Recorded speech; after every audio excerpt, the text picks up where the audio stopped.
Sana, welcome to Outside the Lines Balladong panel. Today we have Cliff, Krystal and Rob, and we're going to be talking about mental health, wellbeing and resilience.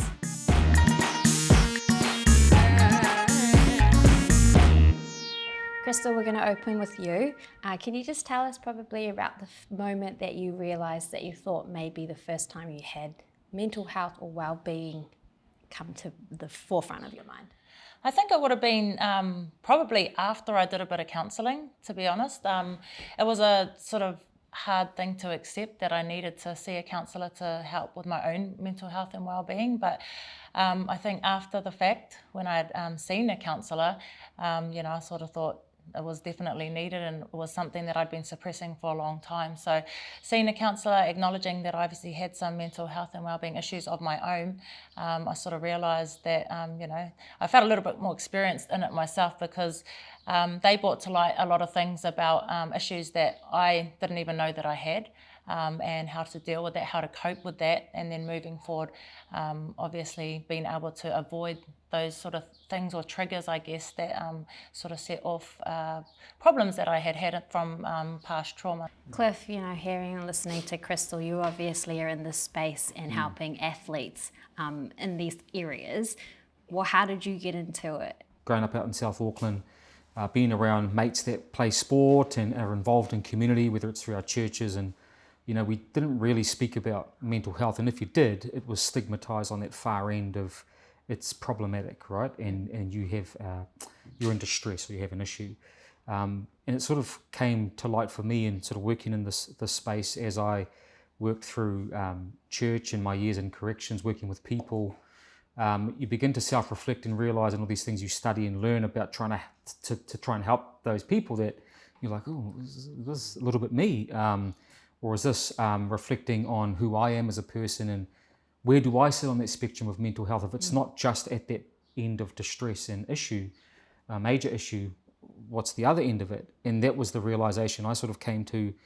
And so it wasn't a moment in time, it was more as I worked through industry and time that I began to realize that mental well-being is that spectrum thing. And just like our physical health, we all have mental health, but it just wasn't talked about like that. And you can have strong, good mental health, and then you can be in distress and have it be really problematic for you.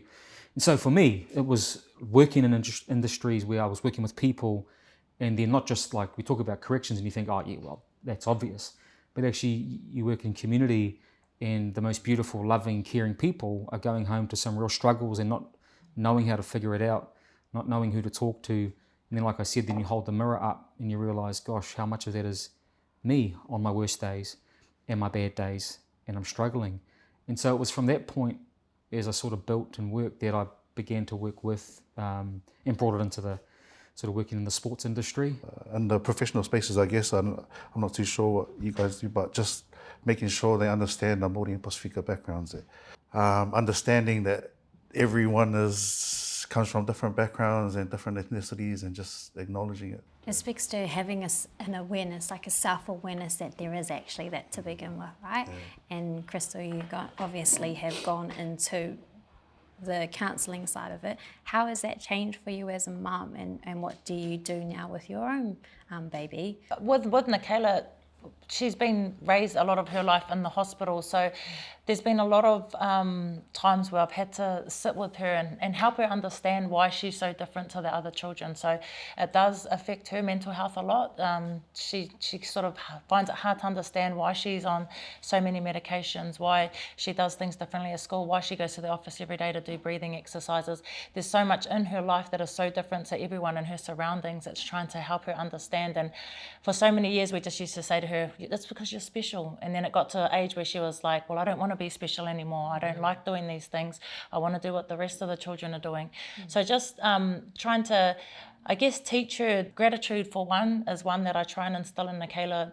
And it's a gratitude, not without making it sound so dramatic that she's lucky to be alive, but just that there are all these things that she has in her life, and there's all these resources. There's the doctors, there's the nurses, there's the medication that keep her alive. And just trying to understand, help her understand, that she's very lucky and she should be grateful for these things, but in a nice way. For a child, that's a bit much to sort of comprehend. So it's been a bit of a tough journey, whereas I compare her to my son, who's now 16, and the raising that I had to do with her, it's very, very different. It's a new learning for myself as well, trying to teach a child of only just turned 10 about these kinds of things. But on the other flip side of it, it makes me very grateful as well for my upbringing, for my lifestyle that I live, for the things I get to do without all these medications, without all the struggle that she has. So it's been a very different journey, but one that's taught me and my little family a lot about life. The challenges of being in this space is,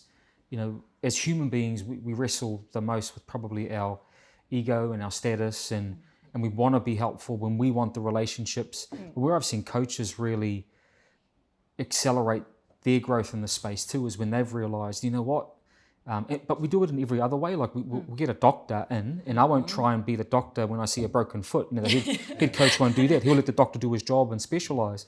And then we'll get a physio, and we'll get all these specialists. And that's initially this whole wellbeing support, mental health support was, because it's so relational, it's, well, I've got the relationship with the team and I want that relationship with the team, but also come to realise the best ones will say, you know what, I do have it, but you're welcome because you've got some specialist skills that can help. And then my reciprocation of that is, well, let's do it together. Because if one of the boys loves you and opens up to you, ka pai, my job is, just to make sure that they're doing that and they're opening up, and we can navigate them, and I'll step back. And the great Jerry Siusiu says it as, our job is to catch and pass. That's how he puts it, is we catch the stuff, but we might navigate it to where it needs to go. Rob, did you ever feel like, there was that kind of support when you were coming to that end of, or transitioning into end of high school, looking at what you wanted to do afterwards? Nah, not really. That's why we're just listening to what Cliff was saying. It'll be like, the game's grown so much since I played. Yeah, it's a tough one, because I think growing up in a Kiwi household or in a Pacifica household, like, you're sold the All Black dream. Like, this is who you're meant to be, this is the path you're meant to follow, and if you deviate off it or you don't quite make it, then who are you?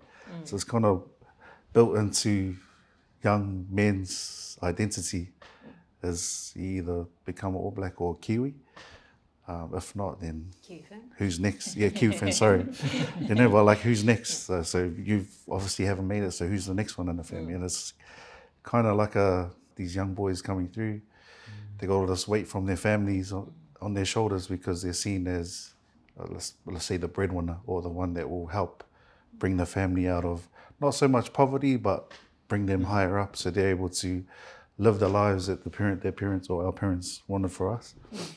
And then when that expectation falls through, it's kind of tough. So back when I was coming through the ranks, there was nothing like that. And I think because there was nothing there, I kind of went down the journey that I went through. So I'm kind of lucky to still be here, so to say. But I guess with me sharing my journey and my experiences, I'm kind of like, let's plug the holes, or let's see what we can do. If you've grown up in a household where, yes, you are expected to be the All Black or the Kiwi or the Kiwi fan, when you're in it and you are the actual athlete and the person going through it, what would you have liked to have had at that time? I remember like sitting in on we had New Zealand schools trials, and back then they split the country up into 4. And we had like a big meeting in the meeting room. I think it was like 100, 120 of the country's top, so to say, secondary school athletes. And they gave us stats and figures, like saying, well, 2 or 3% of you guys will become Super Rugby players. I think being young and naive, you're like, I'm going to make it. I'm going to make it. But when I look back at all the photos and all the teams that I was part of, like, they were right. Like, there was, out of squads, you get like 2 or 3 guys that actually pushed on. And so I think it might have to come down to an educational piece where, I'm not saying don't sell the dream of them becoming a professional athlete, but just like educating them on, hey, these are the stats, this is how real it could be for you, but also stress the importance of having something to fall back on. It's even on that, Rob, if I can jump in. Oh, totally. Like, that's awesome, bro. And I think talked to a number of athletes that have obviously retired as well in their transition and still going through transition. One, their story, like yours, right? And the willingness to just share because they feel like, sometimes, we talk and I say, I don't know if I can help in this wellbeing space.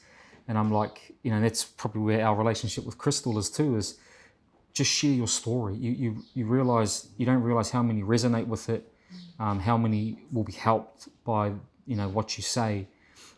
But then when we talk about educating people and athletes and then the families too, like understanding what this environment might be, and there's stats and all that sort of stuff, but I think the strength-based approach is, instead of saying to them only 2% will make it, it's actually athletics and sport is something you do. It doesn't have to be who you are, and I think that kōrero is really powerful. And I've had a number of athletes that'll say, we take Dylan Watene-Zalesniak, and he was saying to us, like, I can name 5 things I am before I'm a professional athlete that I'm proud of.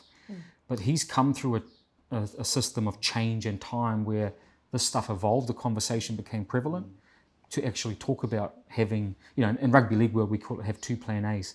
So we're prioritising the importance of something else and playing footy.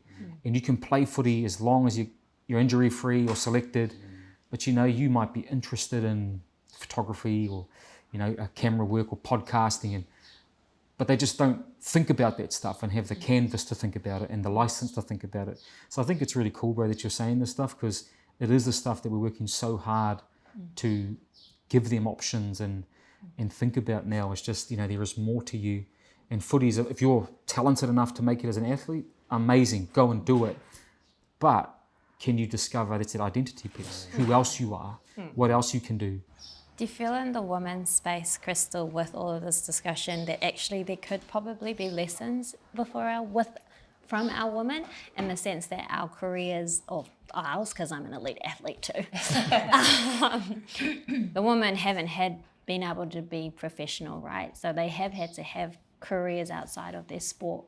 Has it been easier as a female athlete because you've always had to have another career outside of the rugby league? Yes, I definitely think that it was an advantage for me that I had a career prior to being in the rugby league professional space, and I also think that I'm happy that I'm retiring at this time as well, because the game is projecting so quickly and the girls are just becoming crazy athletes, and it's such a good space, and to see where the game is heading to, it's very exciting. I'm really glad that I got to be on the journey from when it was pretty much nothing to being a part of the beginning of the NRLW to where I am now on my way out. So definitely am grateful for having a career path, being a mother, and doing those things prior to sort of getting a go at professional sports.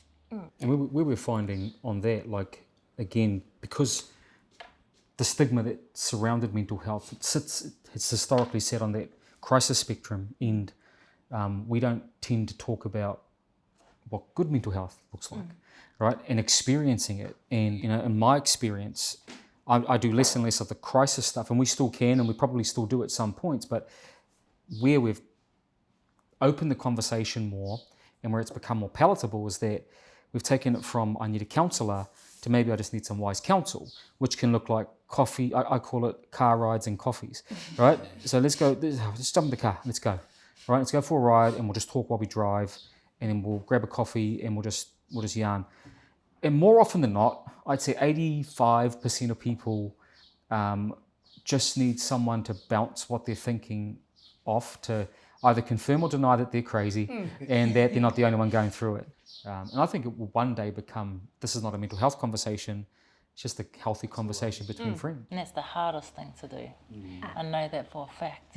Yeah, that's hard, that's tough, and that's something that requires, I guess you learn it over time. And I know that's very, like Cliff's in his working space, but from an athlete point of view, I know that's really hard to do, non-selection, injuries, but still showing up, fronting up, putting on a brave face, still cheering on your teammates, the girl that's taking your spot, you know, wishing her well, teaching her new things, you know, being there for her and supporting her. Those are the hardest things, but I also know that those are the times and the moments where you create the best relationships and bonds and friendships and create good team bond and things like that. So, you know, that's something really powerful and important, I guess, in the sporting world. I know that for a fact. And also his car rides and coffees, those are amazing too. I can say that I've been on a coffee, and that's definitely been just as good as a counselling session.